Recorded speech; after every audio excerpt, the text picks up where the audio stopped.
Okay, it is May 10th right now, and tomorrow is May 11th, and tomorrow also marks the 1 year anniversary of the end of everything, which means that I had done nothing in the last 364 days so far. Tomorrow it's going to be 365, and this also means that tomorrow I will be releasing and premiering my Life and Death of the Detective video, which I poured so much time and effort into editing. And please watch the video.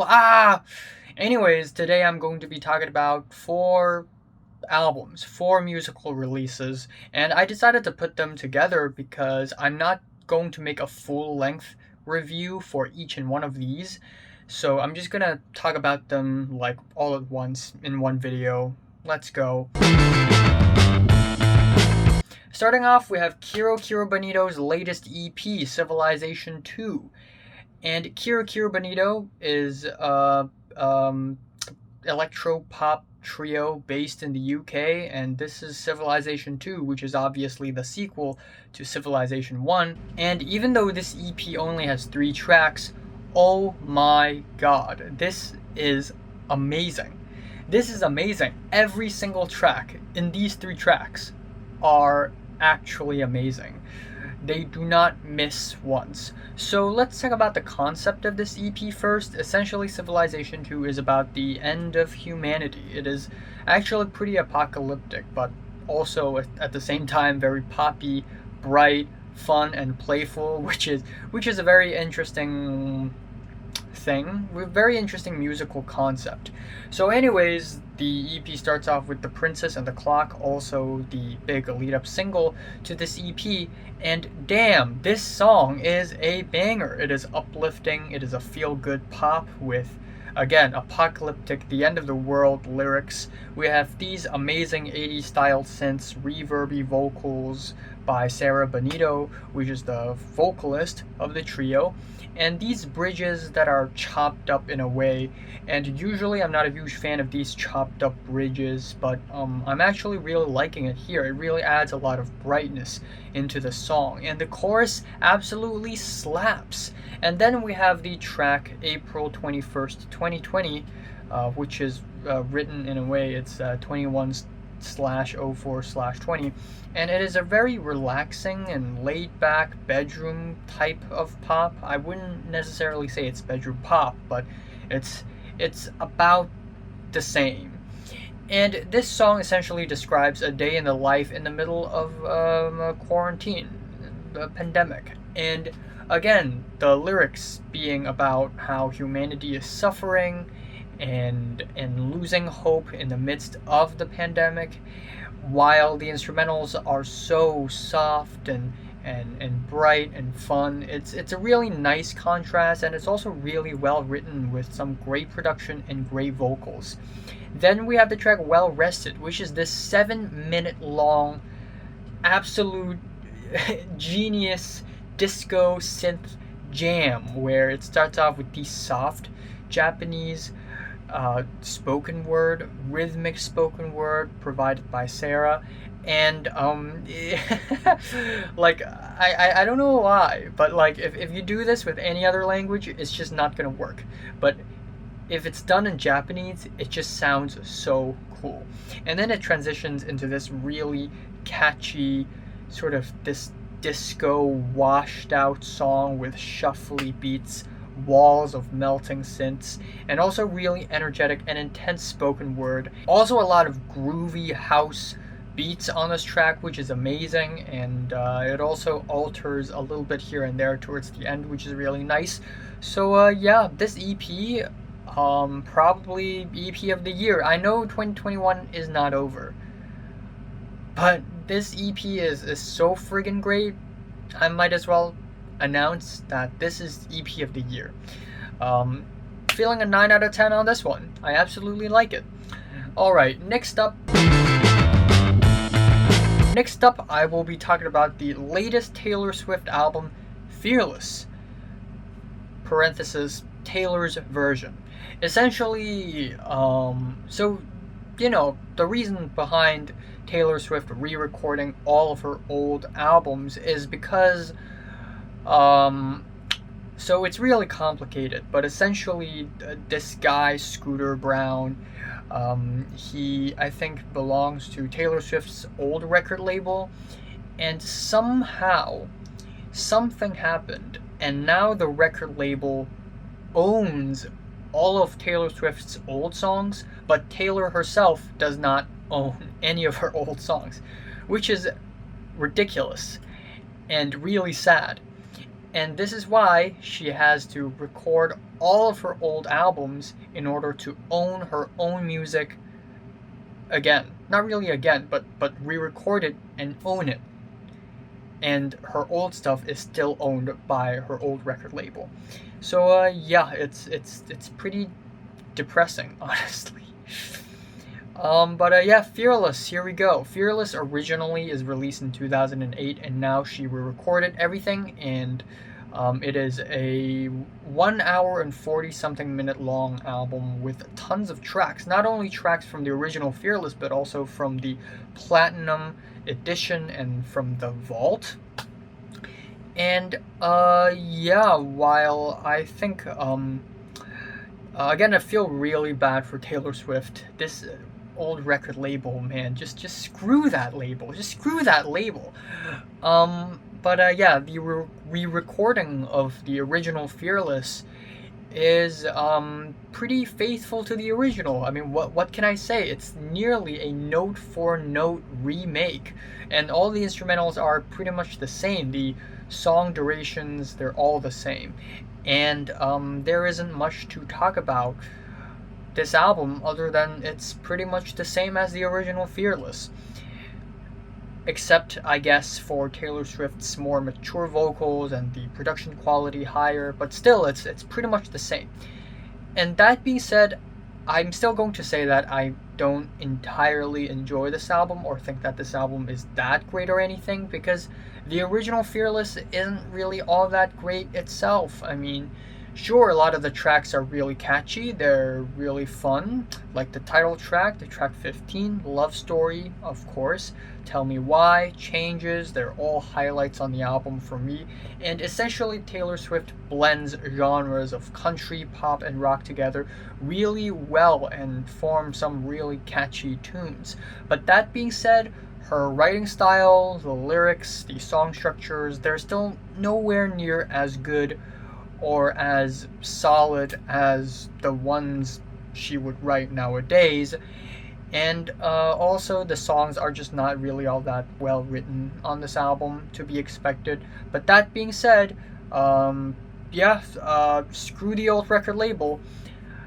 Now, again, I think this is not a bad album at all. I don't dislike this album at all, but the original Fearless is not really all that great.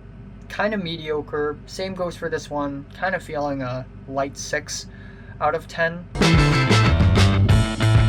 Next album I'm going to be talking about is actually a mixtape by Lil Yachty, Michigan Boy Boat.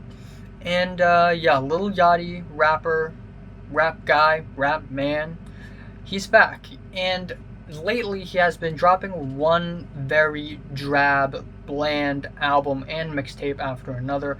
Of course, we have Nothing to Prove, which is, oh my goodness, this album is just falling off the walls. Like, if I hang this album on the wall, it's just gonna slide off because it's just so sloppy. And then we have Little Boat 3, which I didn't even talk about. And now we have Michigan Boy Boat, another mixtape where essentially Lil Yachty tries to include other lesser known Michigan rappers onto the mixtape and sort of bring them into the spotlight, which is a great idea. It's really cool for Lil Yachty to do something like this. Not a lot of artists nowadays do something like this. So shout out to Lil Yachty.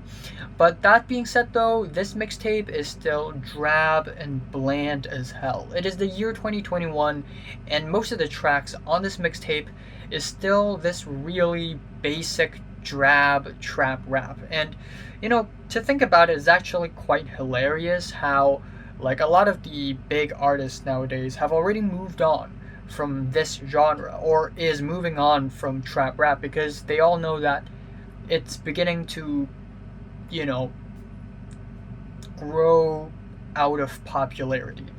But Lil Yachty still cluelessly making an entire mixtape of trap rap, which I, in a way, I almost admire him. Uh, but that still doesn't take away from the fact that a bulk of the songs on this mixtape are incredibly drab and just boring, just plain as hell. Especially the mixtape opener, just But once in a while, we get some highlights. We have the G.I. Joe track, which has a really nice beat, some strong performances. The Plastic track also has some strong performances, even though it can get kind of confusing, but it has that style and it has that personality, and I kind of like that. And then we have a couple of tracks which feature Saba Baby, and I don't know what's wrong with these tracks. Like, maybe it's satire, maybe it's ironic, but Saba Baby sort of raps in a way it's like it's so offbeat, and it's like he doesn't even care anymore, and it's actually kind of funny. And maybe it's on purpose, and if it's on purpose, then damn, I must say it's a really entertaining song. But yeah. That being said, still a really drab album, feeling a strong 3 out of 10. At last, I'm going to be talking about the latest Sufjan Stevens Ambient pentology, which apparently actually has a name, Convocations, where essentially King Gizzard. Why did I say King? This reminds me of King Gizzard because in the year 2017, King Giz also released like 5 albums. But anyway, Sufjan Stevens released 5 ambient albums back to back to back to back in a really short period of time in the last month or so. And these 5 albums are Meditations, Lamentations, Revelations, Celebrations, and Incantations. And altogether, they are about 2.5 hours long, and altogether they're called Convocations. And the reason why this album is made is because 2 days after the release of The Ascension, Sufjan Stevens' father unfortunately passed away, and he sort of inspired to just make ambient music and sort of musically expressing his mourn, but also at the same time, these 5 albums are albums that are written and made in how do I say this, in the context of what happened last year and is still happening now, the deadly pandemic that is killing millions and millions of people being stressed out, people being really anxious, people being really scared of how humanity is going to go on from this point. And these albums are sort of made in the context of that, and that these albums basically musically embody the processes of mourning, healing, and catharsis. And yeah. That being said, though, given Sufjan Stevens' last ambient project with Lowell Brahms. Oh my god. Lowell, Sufjan Stevens, and Lowell Brahms, Emporium. That ambient album is somewhat disappointing given how drab it is.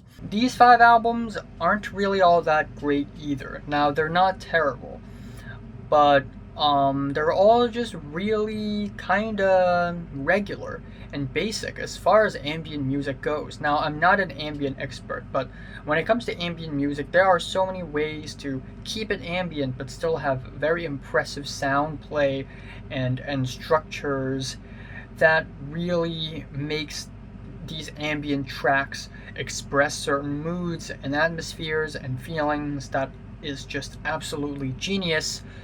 And Sufjan Stevens doesn't actually do that on these 5 albums. More so, we have these just stacks of very overly processed strings and synths and vocals and feedback loops, and that's just pretty much just it for 2.5 hours long.